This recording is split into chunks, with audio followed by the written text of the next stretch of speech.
பிசாசு ஒரு நேரம் ஏசிட்ட சொல்கிறானா, நீ என்னை பணிந்து வணங்கிட்டன்னா உனக்கு என்ன பண்ணிடுவேன், இந்த ராஜ்யத்தெல்லாம் உனக்கு என்ன பண்ணிடுவேன், கொடுத்துருவேன் அப்படின்னு என்ன பண்ணுறான் சொல்கிறான்.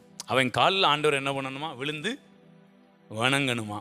அப்போ ஆண்டவர் சொன்னார், டேய் நான் உன் காலில் விழுந்து வணங்க மாட்டேன்டா, உன் தலையை மிதித்து உன் தலையை நசுக்கி இதெல்லாம் நான் எடுப்பேன்டா. கையை தட்டி, இதுதான் அவருடைய வல்லமை, இதுதான் அவருடைய அதிகாரம். கையை தட்டி, அவர் சர்வ வல்ல தேவன். பிசாசு எப்படி சொல்றான், அவரை சாதாரண மனிதனா பார்த்து நீர் என் பாதத்தில் நீர் விழுந்து வணங்கிட்டீர்னா இதெல்லாம் நான் என்ன பண்ணிடுவேன், உமக்கு எழுதி வச்சுறேன். இதை நான் உன்கிட்ட இப்படி வாங்க மாட்டேன்டா, சிலுவையில் வந்து உன் தலையை நசுக்கி, உன் காலில் விழுந்தல்ல உன் தலையை நசுக்கி பெற்றுக்கொள்வேன். என் பிள்ளைங்களுக்கு அதை திரும்ப நான் கொடுப்பேன். Praise God. கையை தட்டி, கையை தட்டி.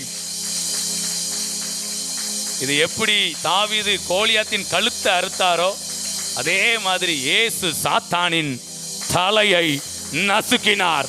நமக்கு விரோதமாய் எழும்பி நிற்கிற அத்தனை கிரியைகளும் அத்தனை ஆவிகளின் வல்லமைகளும் இப்பொழுது ஓ ஹல்லேலூயா, நல்ல தேவ பிரசன்னத்தை உணர்ந்து கொண்டிருக்கிற அந்த வேளையில நமக்குள் இருக்கிற அந்த அபிஷேகம் ஓ எல்லா பிசாசுடைய கிரியைகளையும் நம்முடைய கால்களுக்கு கீழாய் போட்டு ஓ நசுக்கிற அளவில் எனக்கானதை நான் பணிந்து கொண்டல்ல, நான் மிதித்து பெற்றுக்கொள்வேன், நான் நசுக்கி பெற்றுக்கொள்வேன். கைகளை தட்டி ஒரு அபிஷேகத்தோட யாருக்கு முன்பாகவும் நீங்கள் பணிந்து குனிந்து ஓ நிற்காத அளவிலே அவர்களை உங்களை எதிர்த்து வருகிற காரியங்களை கிரியைகளை தேவ பிள்ளைகள் மிதிப்பார்கள், நசுக்குவார்கள்.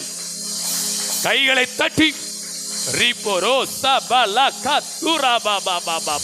பெற்றுக்கொள்ளுங்க ஒரு விலையேற பெற்ற ராஜரீக அபிஷேகத்தை. நீ மலைகளை மிதித்து குன்றுகளை பதருக்கு ஒப்பாக்கி விடுவாய்.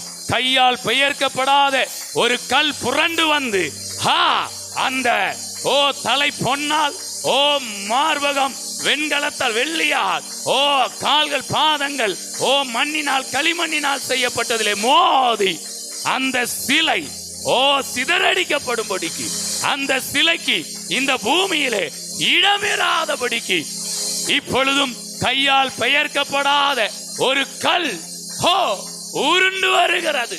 எதிரடையா இருக்கிற சிலைகளை எல்லாம் தகர்த்தெறிகிறது.